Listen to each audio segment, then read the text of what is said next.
dengan Warta Berita.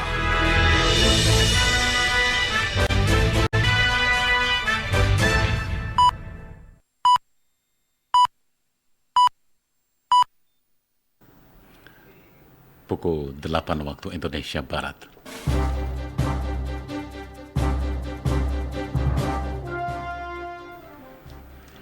Inilah Radio Republik Indonesia menyampaikan Warta Berita. Saya Ardian Majid Kobat.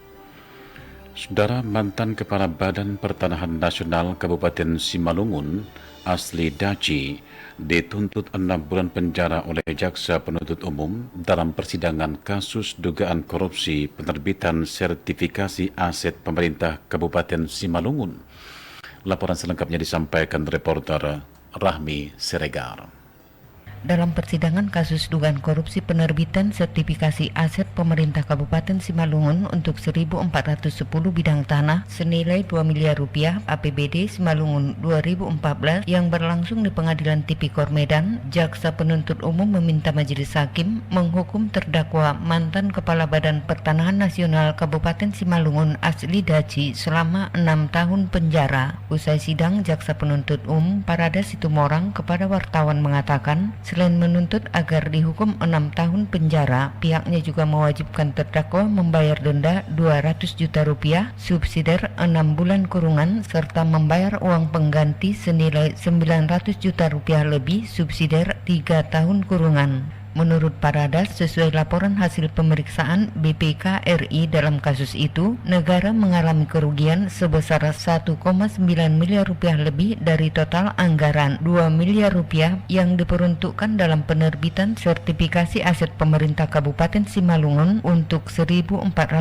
bidang tanah. Dalam pelaksanaan proyek tersebut, terdakwa mengangkat dirinya selaku Ketua Panitia Sertifikasi Aset yang tidak sesuai dengan Peraturan Mendagri Nomor 32 Tahun 2011 tentang hibah dan bantuan sosial APBD yang ditandatangani Sekda Pemkab Simalungun Gideon Purba. Parada mengatakan meskipun terdakwa telah mengembalikan kerugian negara sebesar 1 miliar 24 juta rupiah dan telah disita oleh negara, namun Asli Daci dikenakan pasal 2 Undang-Undang Nomor 31 Tahun 1999 sebagaimana diubah dengan Undang-Undang Nomor 20 Tahun 2001 tentang pemberantasan tindak pidana korupsi junto pasal 55 ayat 1 ke 1 Kitab Undang-Undang Hukum Pidana. Terdakwa Asli Daci kita tuntut 6 tahun pidana penjara, denda 200 juta dengan subsidiar 6 bulan kurungan. Kemudian terdakwa membayar uang pengganti sebesar 900 juta lebih. Secara rincinya nanti bisa dilihat, dengan kalau tidak mampu membayar maka dalam jangka waktu 1 bulan akan dikenakan pidana penjara selama 3 tahun. Dan uang pengganti lainnya berupa yang sudah dikembalikan yaitu 1 miliar 24 juta lebih itu dirampas untuk negara. Itu tuntutan amar, tuntutan kita hari ini di persidangan Pengadilan Negeri Tipikor Medan. Menyikapi tuntutan itu, terdakwa melalui penasihat hukumnya mengajukan pembelaan yang akan disampaikan dalam sidang pekan depan. Setelah mendengar pernyataan terdakwa, Ketua Majelis Hakim Berlian Napitupulu akhirnya menunda persidangan dan mengingatkan agar penasihat hukum menyiapkan nota pembelaan pada sidang berikutnya. Memasuki bulan Agustus, krisis air baku di Kabupaten Kota Baru semakin parah. Sejak kemarin pagi, wilayah yang mengalami penggiliran aliran air PDAM meluas hingga mencakup 60% wilayah perkotaan. Selengkapnya dilaporkan reporter Nazat Fitriah. Pertanggal 4 Agustus 2016, pengaliran air secara bergantian mulai diterapkan PDAM Kota Baru untuk pelanggannya yang dilayani instalasi pengolahan air IPA Gunung Pemandangan. Humas PDAM Kota Baru, Syarwani, mengatakan langkah ini dilakukan seiring terus berkurangnya debit air waduk dan sejumlah penampungan.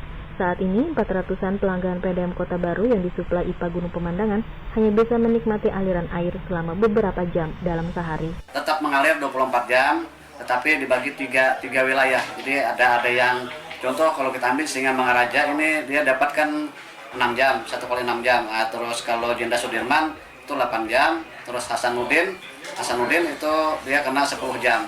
Hingga saat ini, penggiliran air oleh PDAM Kota Baru sudah mencakup 60% wilayah perkotaan dengan jumlah pelanggan 3.500-an rumah. Sebelumnya, penggiliran air sudah lebih dulu dialami pelanggan PDAM Kota Baru yang dilayani IPA Gunung Perak dan IPA Gunung Tirawan yang sejak akhir Juni dijadwalkan 2 hari jalan, 1 hari mati. Dari Kabupaten Kota Baru, Nazat Fitria melaporkan.